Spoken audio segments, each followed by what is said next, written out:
ನಮಸ್ಕಾರ next news ಗೆ ಸ್ವಾಗತ ನಾನು ಪ್ರೀತಿಕಾ ಬಂಗೇರ ಚಿತ್ರದುರ್ಗ ರೇಣುಕಾಸ್ವಾಮಿ ಕೊಲೆ ಪ್ರಕರಣದಲ್ಲಿ ಕನ್ನಡ ಚಿತ್ರರಂಗದ ಖ್ಯಾತ ನಟ ದರ್ಶನ್ ಜೈಲು ಪಾಲಾಗಿದ್ದಾರೆ ಸದ್ಯ ಪರಪ್ಪನ ಅಗ್ರಹಾರದಲ್ಲಿ ವಿಚಾರಣಾಧೀನ ಕೈದಿಯಾಗಿರುವ ನಟ ದರ್ಶನ್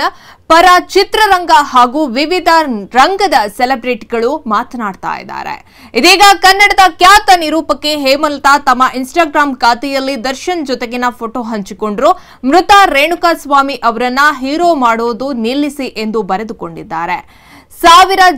ಸಾವಿರ ಮಾತನಾಡಲಿ ಒಮ್ಮೆ ಬೆಳೆದ ಸ್ನೇಹಕ್ಕೆ ಕಡಲಿನಷ್ಟಿರುವ ಪ್ರೀತಿಗೆ ನಾವೆಲ್ಲರೂ ಋಣಿಗಳೇ ಸ್ನೇಹವೆಂಬುದು ಸಂಕೋಲೆಯಲ್ಲಿ ಒಮ್ಮೆ ಸಿಲುಕಿಸಿಕೊಂಡ್ರೆ ಕೊಂಡಿ ಕಳಿಸುವುದಿಲ್ಲ ಅಂದಿಗೂ ಇಂದಿಗೂ ಎಂದೆಂದಿಗೂ ಮರೆಯುವುದಿಲ್ಲ ಬಿಡುವುದಿಲ್ಲ ಬಿಟ್ಟು ಕೊಡುವುದಿಲ್ಲ ಈ ಘಟನೆ ಏನು ಹೇಳಬೇಕು ಎಂದು ತಿಳಿಯುತ್ತಿಲ್ಲ ಕಾನೂನಿನ ಮುಖಾಂತರ ಅಂತ್ಯವನ್ನಾಡಲಿ ಎಲ್ಲ ಕಳಂಕಗಳನ್ನು ತೊಳೆದುಕೊಂಡು ಹೊರಗಡೆ ಬರಲಿ ನಿಮ್ಮ